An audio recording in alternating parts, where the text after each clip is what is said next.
शासनाकडून राबवण्यात येणाऱ्या मतदार यादी पुनर्निरीक्षण म्हणजेच SIR मोहिमेद्वारे प्रत्येक नागरिकांनी अर्ज भरावेत असे आवाहन आमदार देवेंद्र कोटे यांनी केले आहे। विधिमंडळ अधिवेशनादरम्यान आलेल्या शासकीय सुट्टीच्या दिवशी रविवारी आमदार देवेंद्र कोटे यांनी शहर मध्य मतदारसंघातील प्रभाग क्रमांक 18 मध्ये नागरिकांशी संवाद साधत जनजागृती केली। नागरिकांच्या भेटीप्रसंगी आमदार देवेंद्र कोटे म्हणाले, SIR मोहिमेमध्ये शासनाचे मतदार केंद्रस्थ अधिकारी प्रत्येक घरात जाऊन विचारपूस करून दुबार नावे वगळणार आहेत, तसेच नवीन नावे यादीत समाविष्ट करणार आहेत। अनेक नागरिक एका ठिकाणाहून दुसऱ्या ठिकाणी शिक्षणासाठी, नोकरीसाठी कायमचे राहायला जातात, त्यामुळे काही वेळा मतदार यादीत चुकीची नावे तशीच राहतात किंवा स्थानिक मतदार यादीत नाव समाविष्ट न केल्यामुळे अशा नागरिकांना मतदानापासून वंचित राहावे लागते। एकाच घरातील मतदारांची नावे वेगवेगळ्या मतदान केंद्रावर येणे, नावे वगळली जाणे, व्याकरणातील चुका, दिनांकामधील चुका, मयत झालेल्या मतदारांची नावे मतदार यादीत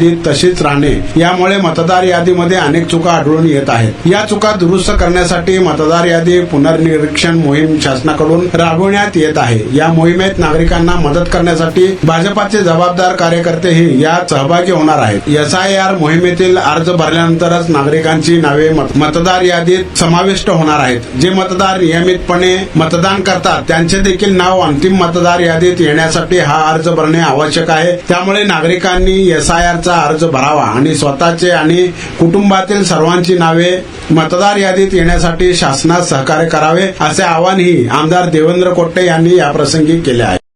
SIR जी मोहीम आहे ना खास यासाठीच आहे की आपल्या घरातल्या लोकांची वेगवेगळ्या बूथवरती नाव असतं, मतदानाच्या दिवशी प्रवासाला अडचण होते, कोणाचं जवळ येतं, कोणाचं लांब होत आहे। तर SIR म्हणजे काय, आपलं जरी पूर्वी मतदाराचं नाव असेल तर ते 100% नाव पहिला रद्द होणार आणि जे लोक हे फॉर्म आता भरून देतात त्या सगळ्यांची नावं 100% यादीमध्ये येणार। हे फॉर्म कोण भरायचं आहे तर त्यांचा वय 18 वर्ष पूर्ण झाला। 2002 नंतर आल्या महिलांचा विवाह आपल्या घरात झालेल्या ज्या आपल्या लक्षातच नाही त्यांचा फॉर्म आणि त्या परिवारात राहत असलेली सगळी व्यक्ती 18 वर्ष पूर्ण झालेली आणि इथंच राहणारी पण कामानिमित्त शिकायला किंवा कामाला बाहेर गेली त्यांचाही फॉर्म तुम्हाला भरून द्यायचा आहे। ती सगळी नावं 100% येतील आणि सर्वात महत्वाचं म्हणजे काय, व्याकरणातल्या चुका असतील, तारखेतल्या चुका असतील ते सगळ्या आता दुरुस्त होऊन जातील, चालू फोटो त्याच्यावरती येतील आणि या परिवारातलं आता बसुदेंची सगळी नावं एका पाठोपाठ एकाच ठिकाणी येणार। त्यामुळे मतदाराचं ज्यावेळेस केंद्र येईल ते तुमच्या जवळचं केंद्र येईल आणि ते एका पाठोपाठ आल्यामुळं मतदान वेळेत होईल आणि सोयीस्कर होईल। त्यामुळे तुम्ही सगळ्यांनी पहिला फॉर्म भरून द्या।